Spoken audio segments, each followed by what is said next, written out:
कृष्णायात अद्भुत कर्मणि रूप नाम विभेदेन जगत क्रीडते यो यतः।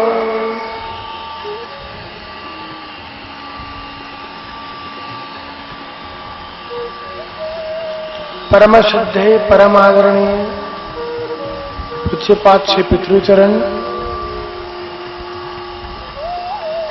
परम आदरणीय पूज्य श्री कृष्ण कुमार बाबा,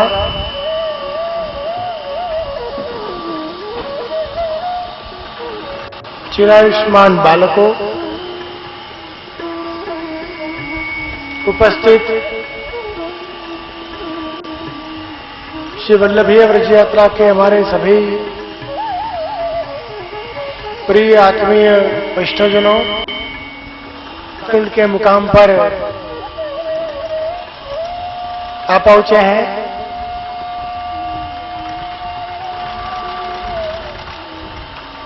सांतन बिहारी जी यहाँ पे सुबह में दर्शन दे रहे थे और सत्वे का भोग आज धराया गया है।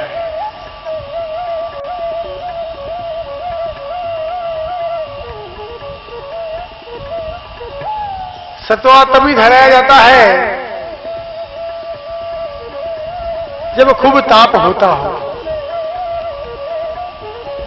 खूब क्लेश होता हो, तब शीतलता प्राप्त करने के लिए सत्वा भोग धराया जाता है।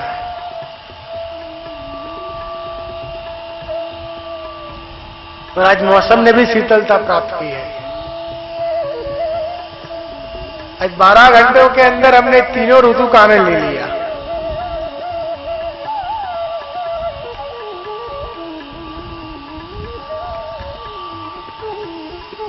बाबा ने बहुत सुंदर अपने को बात करी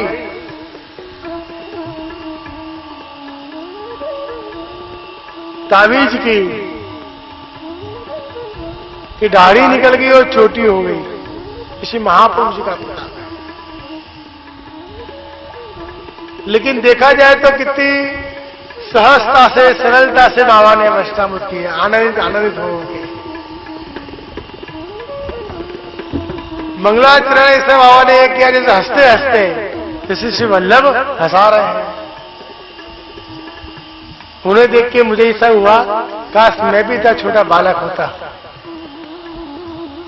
ऐसे ही पूरे ब्रज में, पूरे पालों में एक एक जगह घूमता रहता, आनंद करता।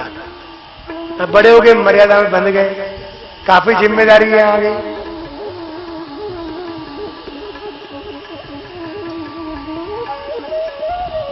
लेकिन जो निखालसता है वो बालकों में दिखती है। यही निखालसता हमें श्री कृष्ण में दिखती है।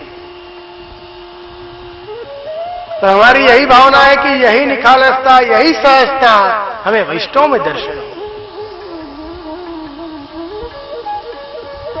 क्योंकि वैष्णव के दो ही स्वभाव है,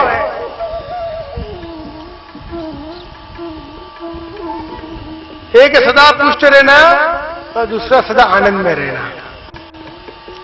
जो आनंद में रहे वही वैष्णव है, जो निखालस रहे, जो सहज रहे, जो सरल रहे। हमें यही सरलता, सहजता प्राप्त करनी है। और ये सहजता और सरलता आती है दीनता से, और दीनता का श्रृंगार आता है सत्संग से, और सत्संग आता है भगवत वैष्णव के संग से। तो ये सभी क्रम है एक दूसरे के संलग्न है। जो हम पाल में भगवत वांछन कर रहे हैं वो सत्संग है, तो यहां जो वचनामृत सुन रहे हैं तो भगवत गुणगान है। जितना सत्संग का महिमा है इतना ही भगवत गुणगान का महिमा है। इसे गुणगान में रुचि हो गई, इसके निकुंज के द्वार खुल गए। श्री गोखलेश के वचनामृत है हमारे वहां। भगवतीय वैष्णव पूछते हैं जय जय सत्संग और गुणगान क्यों करें? तो श्री गोकुलनाथ जी क्या करते हैं कि देखो गुणगान जो है वो साक्षात निकुंज का द्वार है। किसी के घर जाके उसके दरवाजे को खखड़ाएंगे तो द्वार खोलेंगे। ऐसे सत्संग जो करेगा उसे निकुंज का द्वार खुल जाएगा। और वही निकुंज में प्रवेश हम नित्य कर रहे हैं, क्योंकि महाप्रभु जी की एक एक बैठक वो साक्षात निकुंज का द्वार है। ब्रज की बैठक श्री वल्लभ की वो निकुंज के द्वार समान है, जिसमें आप प्रवेश कर रहे हैं। फिर कल जैसे वैष्णव में आया, भले वहां जाके बालीला कर रहे हैं, आनंद कर रहे हैं, श्री वल्लभ के ऊपर नीचे आगे पीछे सब आनंद मंगल हो रहा है। वल्लभ कह रहे ये क्या हुआ है? तो समझ जा रहे हैं कि अहमदाबाद से, गुजरात से, दूर दूर से वैष्णव आए हैं, बहुत ताप लेके आए हैं, इसलिए सब कर रहे हैं। दूसरी बात, कल बहुला बन जाना है, बहुला गाय। बहुला गाय का प्रसंग आप सभी ने पढ़ा होगा, तो नहीं पढ़ा हो तो हो ब्रज मांगनो जू देखो आप। ब्रज यात्रा के सभी वैष्णव को पुस्तक पढ़ाए हो ब्रज मांगनो जू।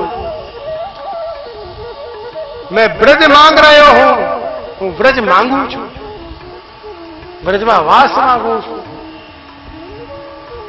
कई वैष्णव वो पुस्तक को नहीं देख रहे हैं, आप वो ग्रंथ को पढ़ें, कार्यालय में भी उपलब्ध है, आप पढ़ें और नित्य का क्रम देखो। आपको एक एक स्थल की भावना, महात्म्य, एक एक मूल ब्रज के महात्म्यों को पता चल जाएगा। वो क्रम आप देखें, तो विशेष में श्री वल्लभ से जुड़े रहे। ब्रज यात्रा का महत्व वही है कि वल्लभ जो है और वैष्णव जो है वो एक दूसरे से जुड़ते रहे, निकट टूटते रहे। 30 दिन संग में रहने का महात्म्य यही है कि नए जीव को भी श्री वल्लभ का, ठाकुर जी का सानिध्य प्राप्त हो, वैष्णव का सत्संग प्राप्त हो और सदाए के लिए श्री वल्लभ से जुड़ जाए। हमारी यही भावना है कि यहाँ आए हुए हरेक वैष्णव वो हमारे से आत्मीयता से जुड़ जाए, कोई दूर ना हो, क्योंकि हम तो जोड़ने वाले हैं। हमारी ब्रज यात्रा की शुरुआत कहां से हुई? अभी चौबे जी ने बहुत सुंदर बात बताई। परम पूज्यपाद श्री राजेश कुमार जी महाराज से कहा कि कड़ी वाले, यानी जोड़ने वाले, तोड़ने वाले नहीं। यह हर एक नए जीव को जोड़ने का है, तोड़ने का नहीं है। यानी सत्संग में रहो, जो सत्संग में रहोगे तो दुसंग का प्रवेश नहीं होगा, वल्लभ का सानिध्य आप आपको मिलेगा। जो हमारे सानिध्य में नहीं रहोगे तो दुसंग ही दुसंग है। कहीं गर्मी का दुसंग है, कहीं मच्छर का दुसंग है, कहीं व्यवस्था का दुसंग है, तो कहीं कहीं चलता ही रहेगा। लेकिन हमसे जुड़े रहोगे तो कोई दुसंग नहीं है। हमारे ब्रज यात्रा के पहले अहमदाबाद में हमने 3 बार मीटिंगें की। ब्रज यात्रा की पूर्व भूमिका के लिए 3 बार मीटिंग ही हुई, बड़ी बड़ी। आधे वैष्णव इसमें से वहां उपस्थित थे। हमने बहुत सुंदर एक बात की वैष्णव को कि हम गांव गांव जाके वैष्णव कह रहे हैं चलो चलो चलो चलो ब्रज यात्रा में चलो। लेकिन ये बात याद रखना, वहां जाके पहले 10 दिन तो आप सब मुझे पकड़ने वाले हो। क्यों? ये नहीं है, वो नहीं है, ये नहीं है, वो नहीं है, ये नहीं है, वो नहीं है, चलते रहेगा। तो मैंने वैष्णव कहा था कि 4 दिन के लिए मौन व्रत लेना और विवेक धैर्य अष्टक का पाठ करना। क्यों?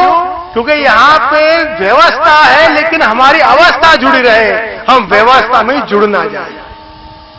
कृष्ण अपने बुलाए और हम सुन ना पाए, ऐसा ना हो जाए, इसलिए मौन रख के हम अवस्था को धारण करें।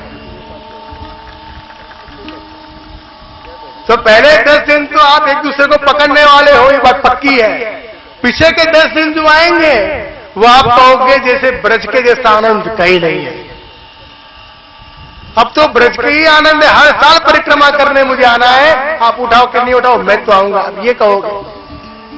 और पिछले 10 दिन जब आएंगे अंत के, तब आप मुझे यो कहोगे जैसे अब तो ब्रजवास करना है, घर जाना ही नहीं है। बस यहां बास दे दो। तुम हरेक वैष्णव को धीरज रखनी है और ब्रज का आनंद लेना है। फिर देखो यहां का आनंद क्या है। जिस प्रकार से आप रह रहे हो उसी प्रकार से हम आपके अंदर जुड़े हुए हैं, हम आपसे दूर नहीं है। संप्रदाय का मतलब क्या है? वल्लभ और वैष्णव एक दूसरे से जुड़े हुए हैं, वही संप्रदाय है। हम यहां पे मोर बन के खड़े हैं तो हमारी शोभा आपसे, आप हमारे पीछे हो, आप हमसे जुड़े हो तो भी आनंद की और तभी ये शोभा है। तो हम तो यही भावना रखते हैं यहाँ हरेक वैष्णव से कि हमसे हर इससे जुड़ जाइए, दूर मत जाइए, अवस्था को संभालिए, सतत अष्टाक्षर लइए, सतत भगवत नाम लीजिए और फिर ब्रज यात्रा का आनंद लीजिए। ऐसा आनंद कहीं प्राप्त नहीं होगा।